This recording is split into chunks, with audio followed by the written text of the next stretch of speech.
কাছে হাসা কথা কর নাই, বোর কাছে হাসা কথা কর নাই। কাকা কিছে সমস্যা কি? হেরে বাজি কি কইতাম দুঃখের কথা বুঝছি, সমস্যা তো মেলা।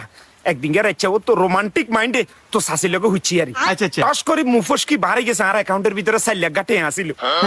এই কথা হুইন্ডার হরের দিন সকালবেলা খালি সকাল হইবে দেরি দম করি হেতি উড়িয়ারে কয় কিয়া ওরে হুঞ্চনি আর বাইতো আলা দিলে বিষয় আছে ওই টেয়া লাগবে 1 লাখ।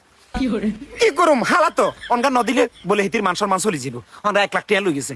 ঠিক আবার 3 মাস হরে বিশ্বাস করবি ভাতিজা, ঠিক 3 মাস হরে হেতির আমার বোনের বিয়ে, হিয়ারে যদি 1 লাখ টাকা না দি বলে হেতির বাণিজ্য তো চলে যাবে, আর বাণিজ্য তো চলে যাবি। দিছি আরো 1 লাখ, চলে গেছে 2 লাখ। হিয়ার আবার দুম করি আবার 1.5 মাস হরে দাম করি আলা দিলে আর হোর অসুস্থ হয়ে গেছে, অসুস্থ হয়ে গেছে। আর আমরা কিরবো এত কাছে টেয়া হইছে নাই, আবার কিছি আরো দিছি 1 লাখ। আচ্ছা আচ্ছা। বিশ্বাস করবি রে ভাতিজা, হেতির কাছে সত্য কথা কই আর ওর দূরে সার হয়ে গেছে, আর 3 লাখ টাকা শেষ হয়ে গেছে। কাকা আয় তো ওনার কেমন বুদ্ধি দিতে আরে। কি ভাতিজা কসা? আর উত্তরা ব্যাংকে যান, হ্যাঁ উত্তরা যাই এনে কিস্তিকে লোন করেন, হ্যাঁ হেতির নামে 6 লাখ টাকা করেন, হ্যাঁ করে 3 লাখ টাকা লাভ, আর হেয়ারের লাইচা বার করে দেন। 3 লাখ টাকা আনার বিয়ার বুঝছি আই ওই হেতির নামে আমরা 3 লাখ 6 লাখ টাকা লোন লইতাম, 3 লাখ টাকা ওই আজ যেগুন দিছে এগুন কাটা যাবে, আরো 3 লাখ টাকা লাভ হইব।